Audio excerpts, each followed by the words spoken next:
Welcome, everyone. Please be seated. Welcome to another class of the Peaceful Solution Character Education Teacher Training Certification course. I want to thank you for being here tonight, whether you're here in person or whether you're online, streaming, and whatever way you're able to join us tonight. So we're in the acceptance unit. We've been in it now for some time. We're getting very close to the end now. And what we'd like to do is, let's see, Catan left off on 118. We're going to back up just a little bit and do a little quick review before moving on. Just really short to kind of have it in our mind, some of the things that we've learned along the way. I'd like to start on page 116, if you could turn there, if you have your books. For those of you that are watching on the internet, you can, I believe it's on the right-hand side, there's a drop-down menu where you can actually choose the book that we're in, the acceptance unit, and you can download the book and read along with us and make notes and so forth. Okay, so on page 116, be realistic, right up there at the top. Be realistic, and that's very important too, because I've seen people, and myself included, that have set unrealistic goals before, and it's not a great thing when you don't make it, especially if you kind of thought, oh, I'm going to do that. I'm really going to do it, you know. So, but let's go ahead and start there. It says, now that you know the importance of setting goals that are positive, the next step is to be realistic about those goals you set. Realistic means to be sensible and practical.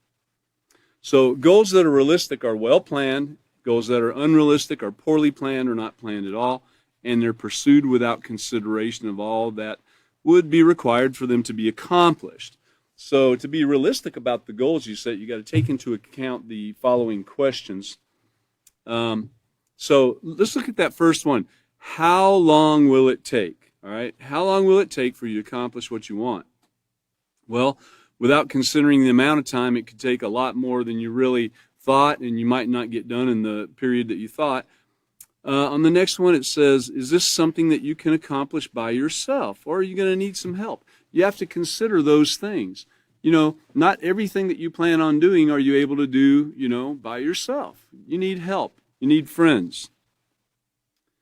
The next one, will you need additional information to pursue the goal? In most cases, you will. You know, you've got to continue gaining information about what it is that you're seeking to do.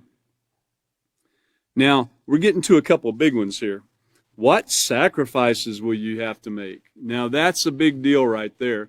Some people aren't willing to make the sacrifices necessary to achieve their goals. They haven't really determined in their mind to really achieve that goal and set forth the discipline and self-control necessary that goes along with all this. Making sacrifices when setting a goal means that you might have to give up something, you know. Are you willing to make those sacrifices? You might have to give up some of your other extracurricular activities, you know, and focus a little bit more on what's at hand. Will you need money to accomplish your goal? Well, oftentimes you will, depending upon what it is. If so, you got to have an honest legal means of getting the money you need, okay? So these are just some of the things that you have to consider along the way when you're setting a goal. And setting a goal, don't get me wrong, that could be as simple as, you know, stating, you know, I've got to get this done tomorrow.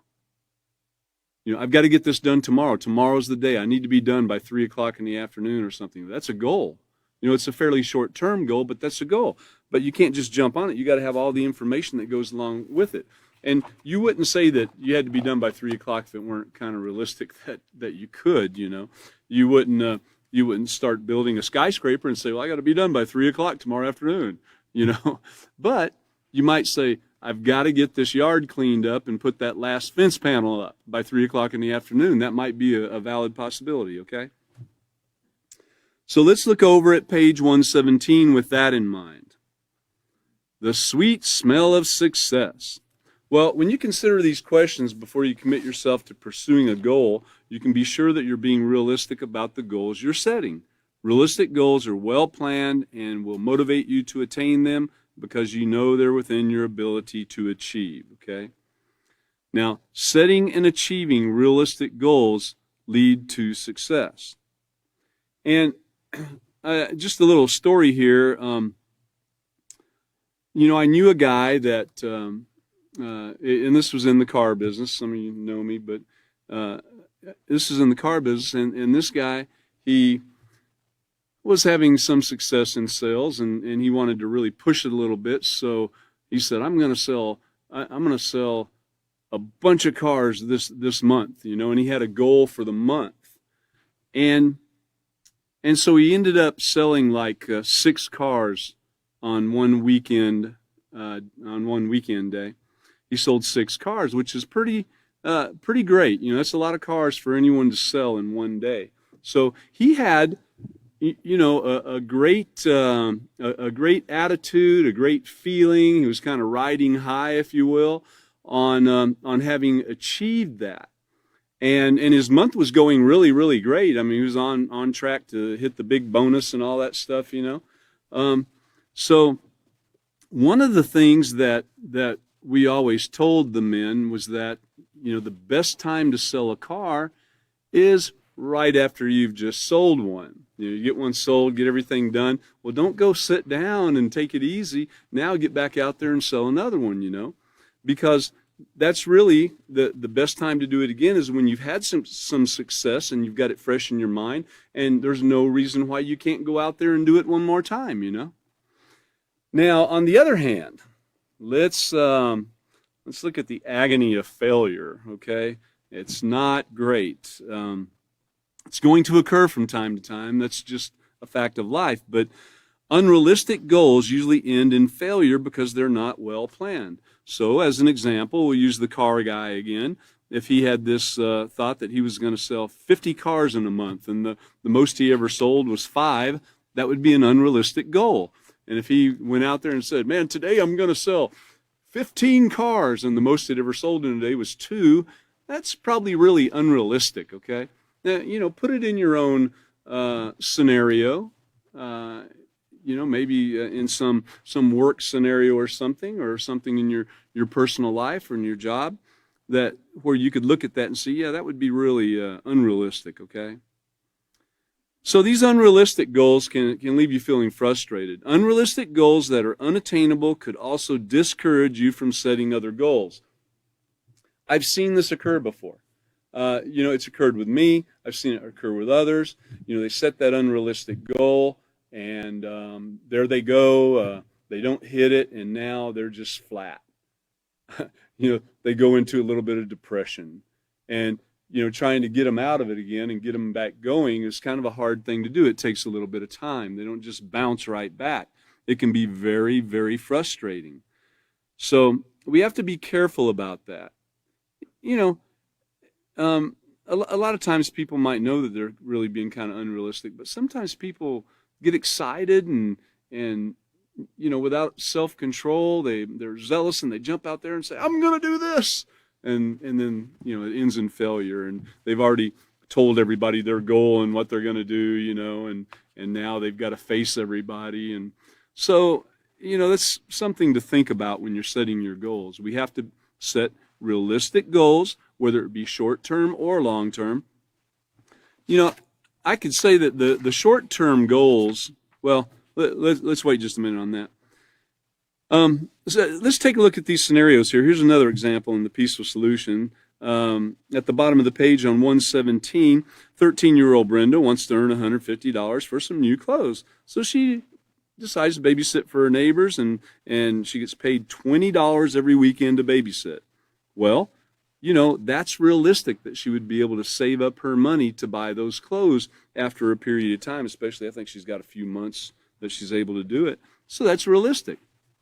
Now, on the other hand, the other example says Drew has a 2-page book report due tomorrow, and the book has 300 pages. He hasn't even started reading it yet. But his goal is to read the book and write a report between 7 and 9 p.m. tonight. He wants to be done by 9 so he can go watch TV. You know? Now, does that sound realistic to you? No, it's not realistic at all. So we have two completely separate things there. So be aware of what you're doing.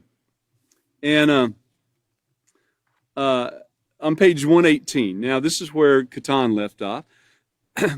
Here's the long and short of it.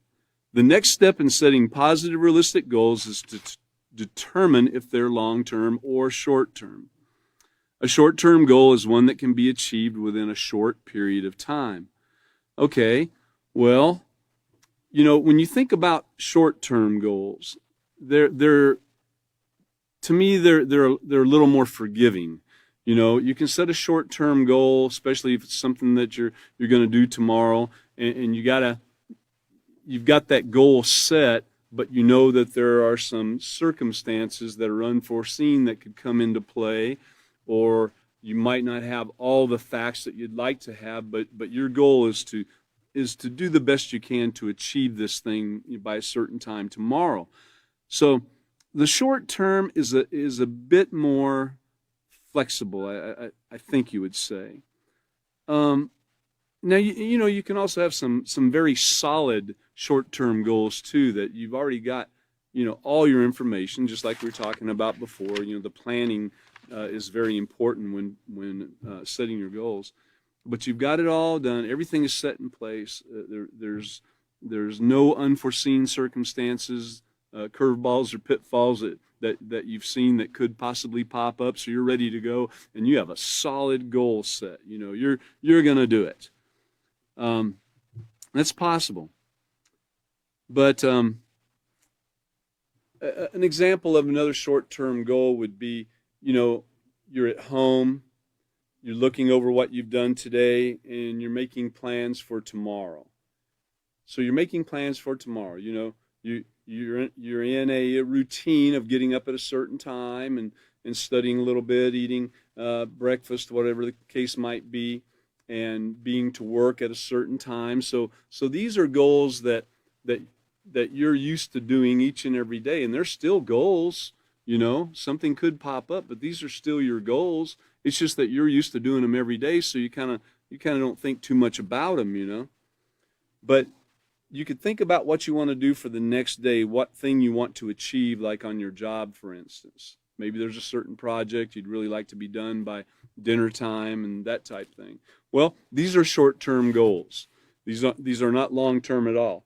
And, you know, you can write these down, or in fact, it's suggested that you do.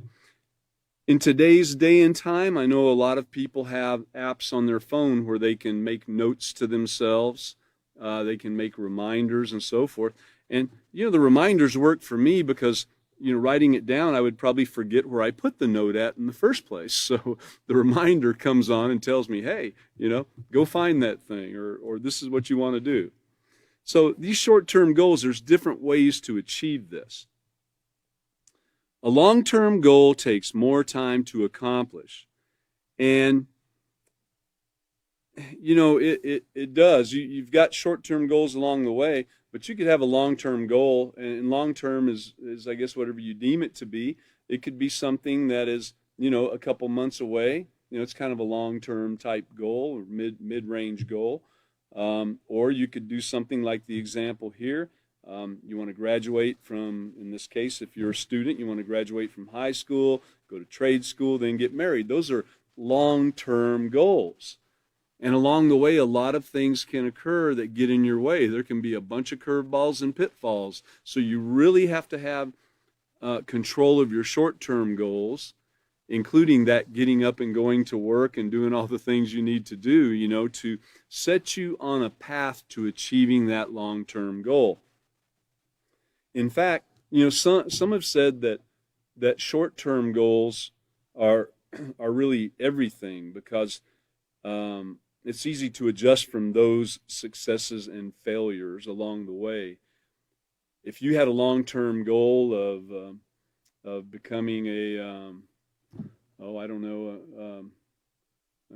astronaut or something, you know, and you did everything right along the way, and you get to the end there, and now it's up to a panel of different people to choose you or not, and then another panel after that.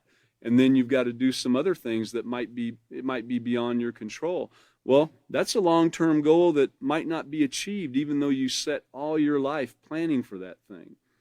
People do the same thing when they start out at a young age planning for, for instance, the Olympics. It's put in their mind they want to get there and do that, and so they start at a young age training, but they might not ever get there. And so you got to remember these long-term goals. Get something realistic, and along the way, do everything you can to achieve that goal. But also be prepared for what might come your way. So, on page 119. So far you've learned about the importance of having purpose in your life. And we've talked about purpose. In fact, the lesson before this was purpose. We've had a few classes recently that we had the opportunity to talk about purpose in life. And so, everyone has a purpose in life. So finding it is the key. That's when you're really kind of set free. You know you have a purpose now, and you can work towards it, And the setting of positive, realistic goals. So when you combine these two, you have the purpose and you have some goals, and when you combine the concepts of having both the purpose and goals, and consistently practice the skills of setting short and long-term goals, you can increase your opportunities to succeed. You can increase the opportunity to succeed. And so here's an example. Your purpose is to help others. Your long-term goal is to seek a position in which you can help others, such as a teacher, city, state, or national manager. I think, being a teacher, we're all teachers to some degree in everything that we do, with what we say and by our example. You might not even know some of the people you're teaching at some times when you do it, But it's actually a very lofty office to achieve, being a teacher. Here are some examples of short-term goals that can help you achieve your long-term goal and ultimately your purpose. You can manage time and complete all assignments. That's great. Study with the idea in mind that gaining knowledge is the main thing that will help you achieve your goals. Okay? So far we're looking at a few things that are going to take some discipline, some self-control, some determination to achieve, right? Managing your time and completing all assignments. You got to put some effort into that. Study with the idea in mind that gaining knowledge is the main thing that will help you achieve your goals. Well, you have to have that discipline and self-control and determination to be able to tell your friends, no, I'm not going with you this evening. I'm studying. I've got to study. I've got to do this to achieve the goal I want to achieve. You can volunteer to be a tutor at school, help other students. This will help you gain experience in dealing with others on a one-on-one basis. And, of course, get enough sleep, but don't oversleep. Decide how much sleep your body requires and train yourself to get only that amount of sleep. Note that there is no limit to the amount of short-term goals you can make. Well, there it is again, the short-term goals. We can set one now that I'm hoping to be done on this particular page before going to the next in the next 3 minutes. That could be my very short-term goal. It really is that easy to do. Short-term, mid-term, long-term. Extremely short-term, not so extremely short-term. Short-term to some might be something, a month away, 2 months away, 3 months away. That could be considered a short-term goal, especially as fast as time seems to fly sometimes. So, in fact, the more consideration you put into these short-term goals, though, the more likely you are to succeed on the short-term goals. I can't really say enough about that. It's, of course, attitude has a lot to do with your goals, with long-term and short-term. And that attitude that you have, the one of, I'm really going to achieve this. You have a positive attitude. You have an attitude of achieving your goals using great moral character that you've been learning, not trying to step on anyone's toes, or achieving your goals by stealing or hurting somebody else, That's an important thing to remember. When you're working towards those goals, you want to remember about other people. You don't want to do anything along the way to achieving those goals that would harm yourself, others, property, or the environment. You want to be respectful to everyone and everything along the way in achieving your goals. Otherwise, the goal you've achieved is worthless. Let's turn over to page 120. All right. So getting the hang of this is what 120 is about. And it says to list 2 long-term goals that you want to accomplish. We have an example in the book. If you have the acceptance book with you, the example is that I want to be an architect. Okay, now to be an architect, that's not something you're going to do. You might be great at achieving your short-term goals, and you might be very smart, and you might have learned from a lot of books, and you might even have some people around you that might even be architects. But it's doubtful that if you're in this age group, if you're in an intermediate age group and in junior high or something, it's doubtful that you're going to be an architect next month. This is your goal. These are long-term goals. So being an architect, yes, that's a long-term goal. You've got to put a lot of study into it. You've got to go to many different classes, college courses and so forth to be that architect. And then you have to be accepted and pass some tests and so forth. But then we can list 4 short-term goals for each of the long-term goals above. So if you want to be an architect, you're going to have to get a job unless you're wealthy and can pay your tuition without a problem or have some kind of scholarship. You've got to develop strong study habits. You can't just throw all your studies to the wind and, watch TV shows every night until 12 midnight and go to bed and then try to get up and get your work in. You've got to graduate from high school. Well, yeah, I would say going to college and being an architect, you'd probably have to graduate from high school to get there, and then attend and graduate college. So, these are things which, some of those that were listed that are shorter term goals than becoming the architect, some of those could be considered long-term goals also, like attending and graduating college. That might be a long ways away, but it's one of the goals along the way of your main long-term goal. So, in this case, it's considered a short-term goal. All right, and then you look at the picture at the bottom, take a bite out of this. Of all the goals you make in life, never lose sight of the goal to be decent, upright, positive, moral, honest, and caring. And so that's one of the things that we have to remember to do along the way. Let's go back to page 109 for just a moment before we go to the next page. Page 109, this is the introduction of chapter 6, which is Reach for Your Goals. And so it kind of gives you a little bit of experience here. If you don't think you're experienced in goal setting, did you know that you've been achieving goals since birth?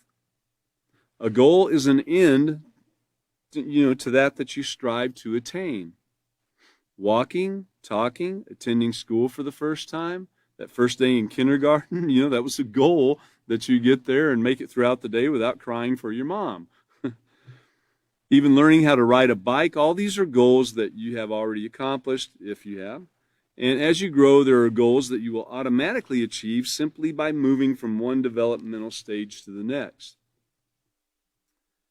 Some of the some what you would call successful people in life that will say that they've achieved their goals. I remember one of them, more than one, but one in particular, that talked about their goals, the long-term goal that they had. And that long-term goal, he achieved by doing the best job he could do every day. That was his short-term goal to achieving that long-term goal. He wanted to do the best job at what he was assigned to do each and every day of his life on the way to achieving that long-term goal. And he attributes that to him achieving that long-term goal, on doing the best he could do. So, see, there's quite a difference in people's short-term goals on what they can be. All right, so moving on, in the second paragraph, it says, there is a vast difference between goals that you have accomplished because you reach certain developmental stages and goals that you consciously set and strive to attain. So they don't just occur. You have, when you're young like that in these developmental stages, you have a lot of people helping you along the way. You have your parents that want to see you reach certain milestones, if you will. Learning to walk. I mean, they're pushing you to learn to walk. Then the first time you talk, they're doing all that stuff trying to get you to talk. And then once you finally do, then they're filling you with more words. So you got a lot of help in achieving those. But they come along without you having set, conscious, really short-term goals in doing that. So learning to consciously set and achieve positive moral goals is an important part of growing up. It shows that you are maturing and that you have self-control and that you are responsible and disciplined. So this self-control, there's not enough that can be said about self-control when it comes to setting goals. Keeping your mind, keeping your eye on that goal, the determination it takes and the discipline and self-control, like we've mentioned already. These things go so hand in hand in doing that. And then, of course, you have to remember that you want to do it the proper way and do it the right and moral way. So these goals that you set, though, these conscious set goals, you have to be aware that these can be based on, influences also around you. Your likes, your dislikes, the personalities around you. You have to be aware that what your goal is. You have to think it out very well on these long-term goals, because if you are guided by the influences and if you've conformed to the thinking of those around you, you might find yourself setting goals that don't really meet where you really wanted to go. Does that make sense? You have to really think about these things. It's not something that should be taken lightly. So that's why you have to use your great moral character that you're learning along with that. You have to think about those things. There's people that set goals to be things that are not of great character. They set their mind to. I'm not going to mention any of the things I thought of, but possibly even I guess I could mention. Some people set their mind to be a fighter. Like we mentioned before. Go to the Olympics and so forth. When putting everything else in life aside, that's goals they're setting, and some of them, can show how they achieve their goals. But what we want to try to do as teachers of the peaceful solution is we want to learn to set goals for ourselves and help our students set goals that are not only achievable but moral. We want them to put to work all the things that they've been learning in all the things that we've been teaching them. And we as teachers want to also put that to work within us in achieving our goals. And our goals should have a lot to do with those students that we're teaching also. Okay, well,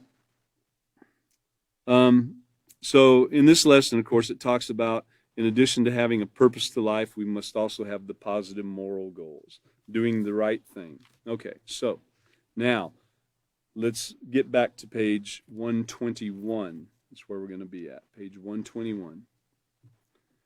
So in continuing on with that line of thought, hope I didn't confuse it, but goal maintenance requires character. And that's what we're learning, and that's what we're learning to teach. So once we've decided on what our goals are and have written them down, the next step is to start putting our ideas into practice. So in other words, you have to work at maintaining your goals in order to accomplish them.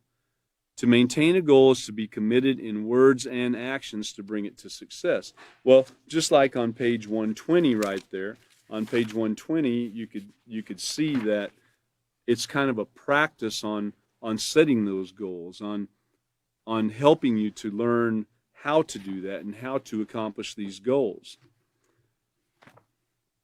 All right. So maintaining honest goals requires that you practice positive, moral character traits such as responsibility, determination, courage, discipline, optimism, self-control, and patience, which we've talked about a few of these things. You think about discipline. I think the word disciple comes to mind because discipline, you're learning, you're getting training, you're to be trained in how to be trained in how to do something. And there's a few other things. I think as a verb, it goes a little further than that, and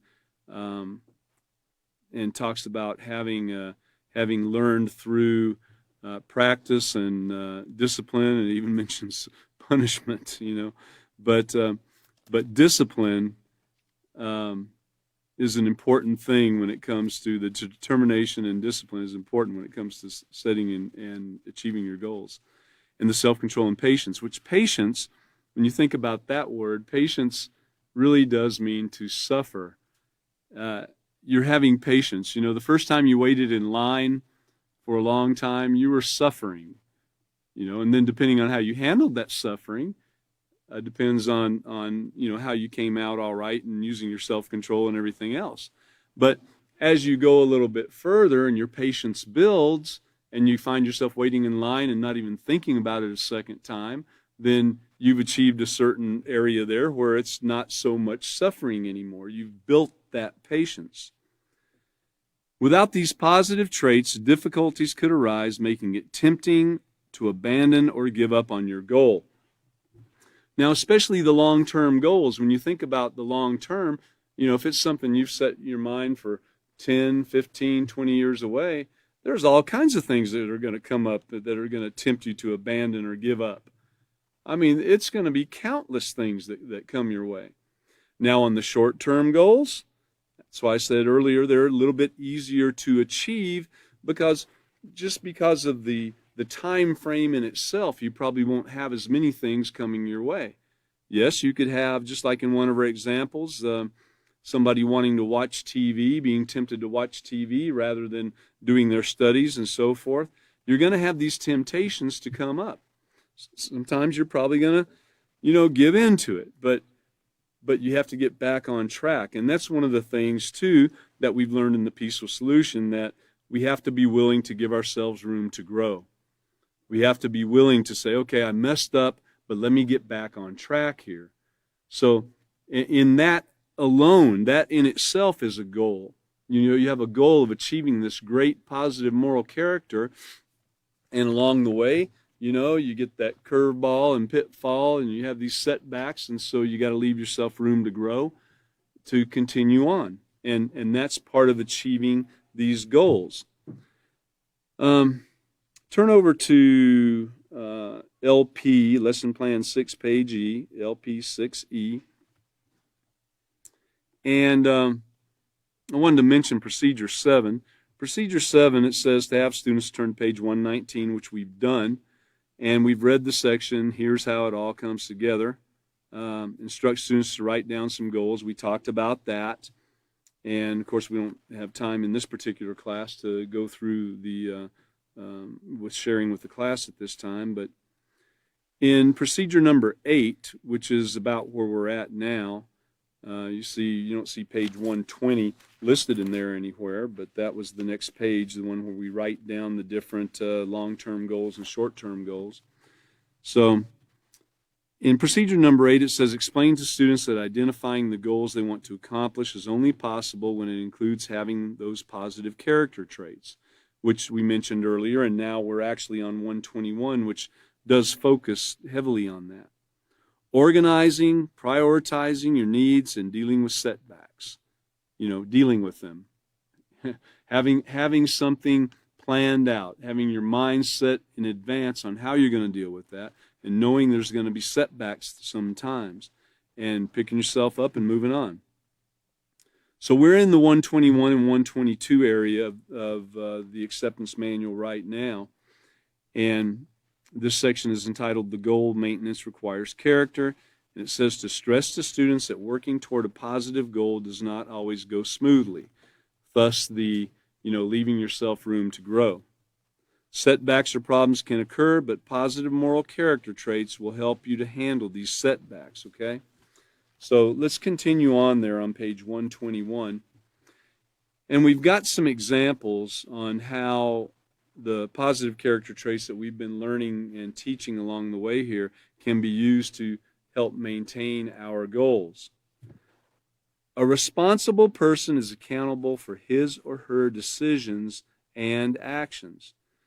So being accountable for your decisions and actions, not blaming it on someone else, but responsibility in maintaining your goals means to do everything within your power to accomplish the task or tasks that are relevant to your goal. Now, of course, we're talking about doing it while maintaining great character. So to do everything within your power to accomplish the task or tasks that are relevant to your goal while using the peaceful solution to achieve it.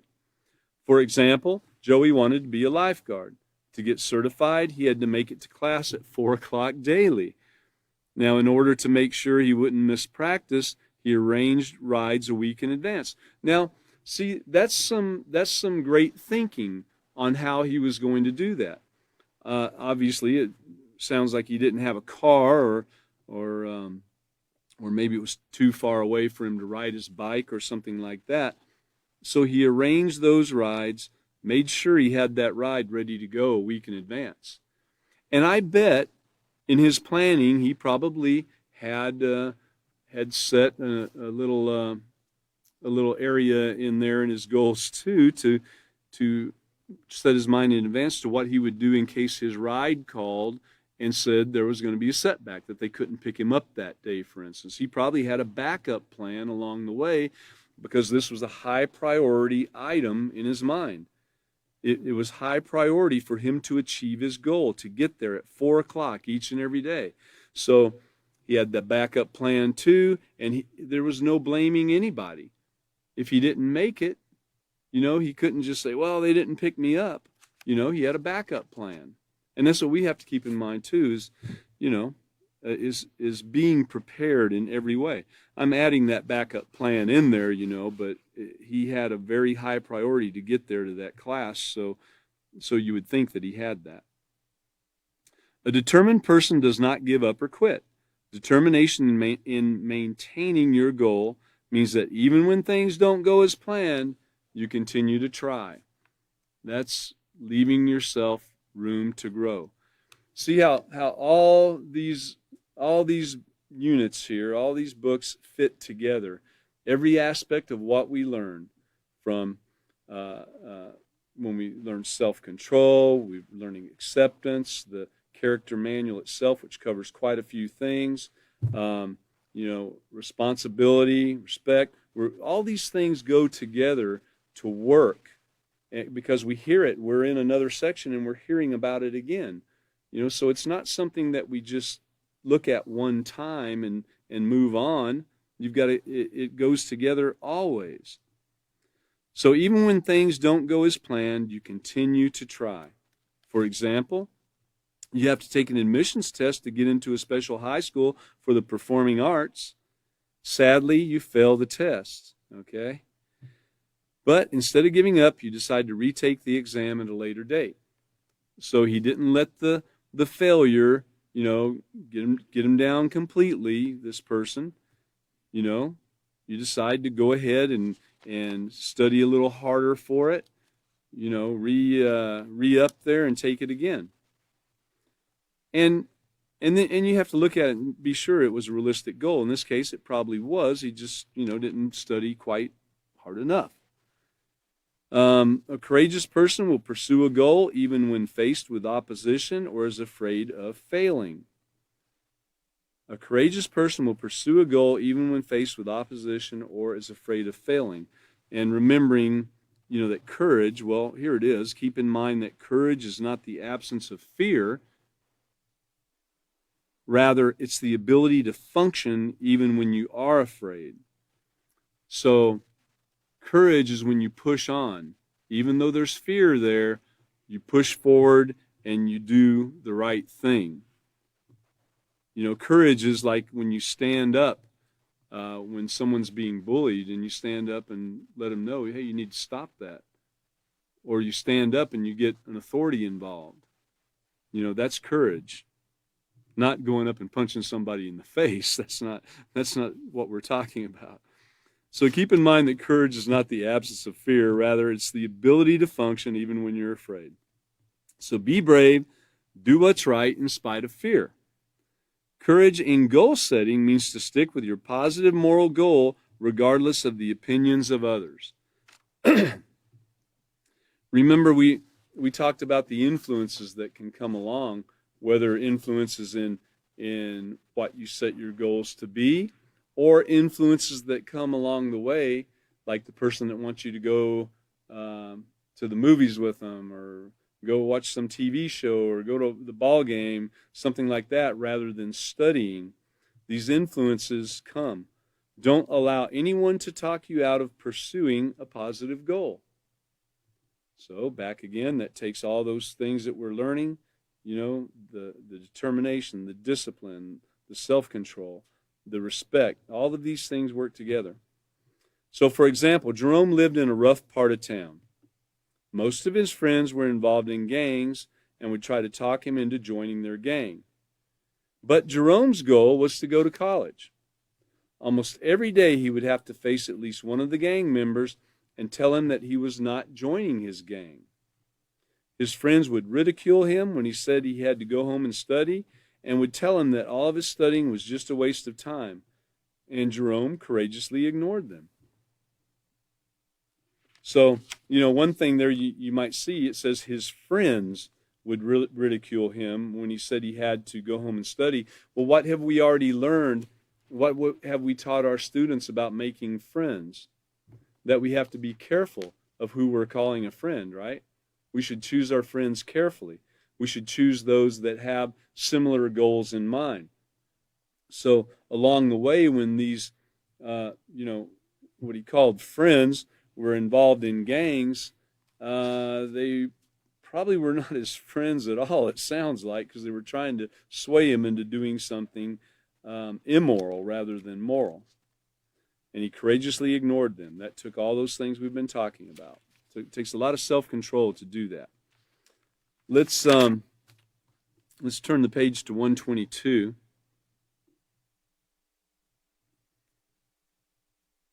At the top of 122, an optimistic person accepts that although a situation could go wrong, there are still ways to achieve a goal.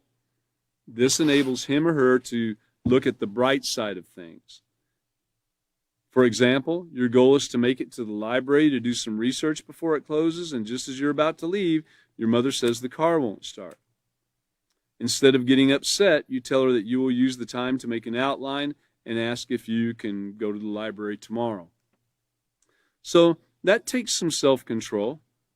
An optimistic person, one that keeps a positive outlook on everything taking place and doesn't go to blaming somebody else, and has the self-control and the determination to continue on and realize, hey, this is just something that can occur. It's just one of those little setbacks. Now, a person with self-control does not act impulsively.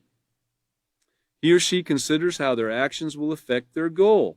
They think about things before doing it. And that's what self-control is all about, is you think about it. You think, is it going to harm myself, harm others, harm property or the environment, rather than doing it just knee-jerk impulsively. You think about it. For example, your goal is to save enough money to buy the books you need for your studies and with your allowance in doing odd jobs. It's going to take you several weeks to save the money. During that time, you refrain from making any other purchases so that you can accomplish your goal. Yeah, that takes a lot of self-control. I mean, people run into things all the time that they'd like to buy. Now, a patient person is able to handle disappointments or adversity calmly and without complaining. Patience in goal setting means accepting that plans will not always go as expected. In other words, there will be times when you have to wait for what you want. For example, Richard wanted to work during the summer, and although he tried several places that were hiring, he was too young to be considered for the positions. So it was a little bit out of his control, too, at least through the places that he was checking. Richard would have to wait until next summer when he'll be a year older before he could work. So although disappointed, he didn't complain about it. He just realized that, hey, this is beyond my control at this time. I'm going to go ahead. He's optimistic. He's practicing self-control, and he's practicing patience and saying, although he really wanted to do it and was disappointed, he didn't complain and start griping. Let's continue on. A disciplined person will consistently make choices that will enable a goal to be successfully accomplished. And, of course, the word discipline, we mentioned it a minute ago, but training to act in accordance with rules as a verb to bring to a state of order and obedience by training and control. So that's great observations there and definitions of what discipline is. So discipline in goal setting means to be willing to establish a routine. Kind of like when you get a job. You have to be willing to establish a routine. That routine is getting up and going to work at, 7 o'clock or whatever, even though you might not be used to doing that. You wake up, you start going to work at 7 o'clock, and it becomes your routine, your daily routine on going to work, because it's something that you wanted to achieve. It's a goal you have to get to work every day. So you're disciplined enough to do that thing. So you have to be willing to establish the routine, to organize and prioritize your daily activities, hobbies, and even the goals themselves. You might find that you need to change the order of some of your short-term goals to achieve what you're trying to achieve long-term. You might find that since you had a setback in this one area, you can go to the next area and get that one done and then move on back to the other thing you were trying to do. But establishing the routine to organize and prioritize your daily activities, hobbies, and even the goals themselves. And to do this, you must arrange your needs by order of importance. For example, you've been invited to go shopping with your friend at the mall at 6 o'clock. And, if given the proper permissions and so forth, and your parents want you to do that. So here you go. You have a choice to make. You have 2 hours before your friend and his father come to pick you up. 2 hours. But now you still have to do your homework. You got to mow the lawn. And there's this really great TV show you want to watch on TV. So what are your highest priorities? What's it going to be? Because you're probably not going to achieve all that stuff in that 2-hour period, right? That would be an unrealistic goal to think you were going to do that. And there's some things in there you could throw aside and possibly do something else, like, for instance, one of those, you have to do your homework and you need to mow the lawn. Those are two things that probably really need to get done. I could see where you could throw off the TV show and you could tell your friend, hey, we're going to have to do it another time, see? So what are your highest priorities? Well, you're right, homework and mowing the lawn, yes. So there you go. You can watch the show at some other time or not, either way. It all depends. But we've all got things that we really need to do, things that we'd like to do, and things that we could do it or not, throw it aside. And so we want to make sure in setting these goals that we do have our priorities right. I know the author of the Peaceful Solution once said, more than once, but he said you've got to get your priorities right. You've got to get your priorities right on what it is that you want to do. Either you're going to put the time in to study, if it's a priority to you to achieve this end result, you're going to put your time in to study. If it's not a priority with you, then what is that priority? Is it, riding to town all the time, or watching TV, or something like that? Are those the priorities? So we've got to get our priorities right. And of course, we got to remember that this, just like it says on page 121, that goal maintenance requires character. It requires all the character traits that we're learning, the Peaceful Solution Character Education Program. It requires all of this, and that's what we want to get through to our students too. It's everyone out here has set goals. Everyone out here has set goals today, whether they consciously did it or not. And some have been achieved, some probably haven't been achieved. But we all do it. Even to the slightest thing, that your job could be mowing the grass, and you just say to yourself, well, I'm going to mow this little piece here before I shut it off and go eat. That's a very short-term goal right there, but you just set yourself a goal to finish that before you go eat. And that's the way these goals operate, especially the short-term ones. You get those little successes along the way. You do something very realistic and very, very, I don't want to really say easy to achieve, but something that's very achievable. And you accomplish that goal, and now you're ready to get started on something else. You might come back from dinner and say, okay, now I want to get this whole area finished before I take off for the day. And so you've set another short-term goal, and you start making plans on how you're going to do it. And along the way, you might decide, oh man, I'd like to stop and take a break for a minute, but you know what? I got to push and get this thing done. And that's how it works. That's the determination, and that's the self-control. That's all these things working together and having that priority of getting it done before, cutting off for the day, for instance.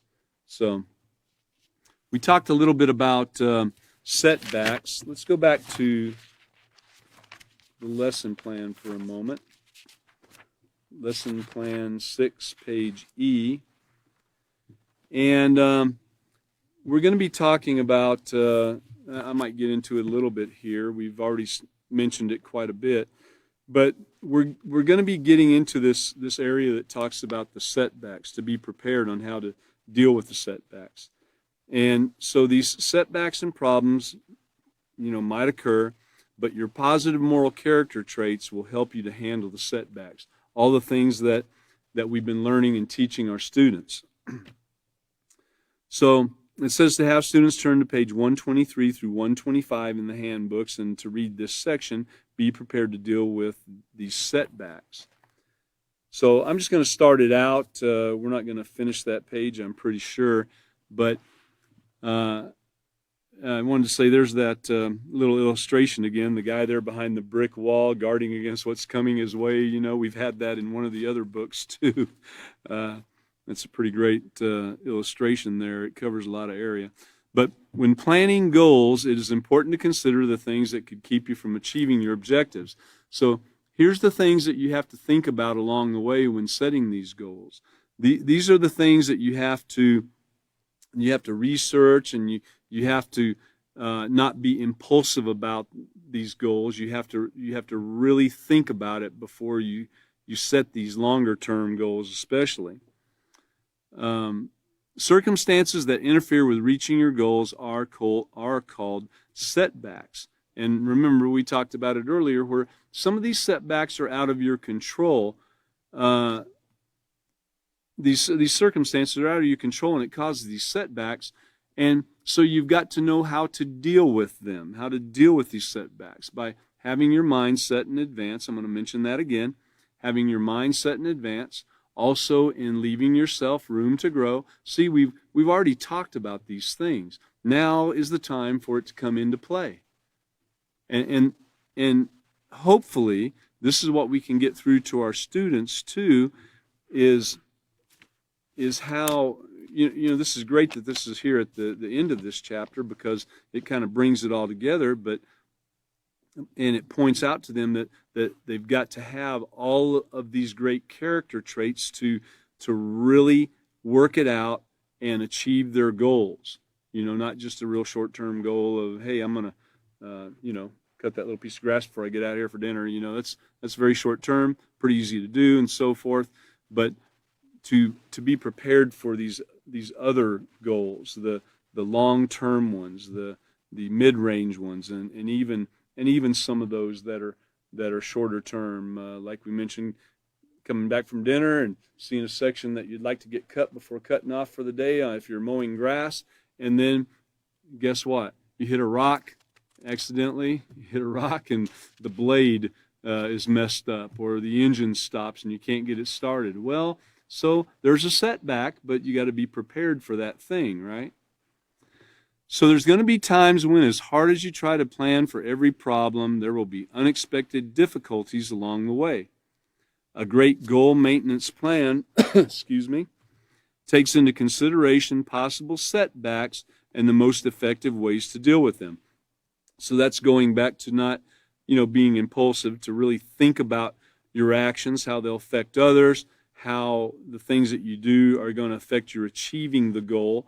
You've got to think about these things and kind of play it out a little bit. I remember being taught that one of the things that we could do from time to time is put a stumbling block in front of our own selves to see what we would do along the way.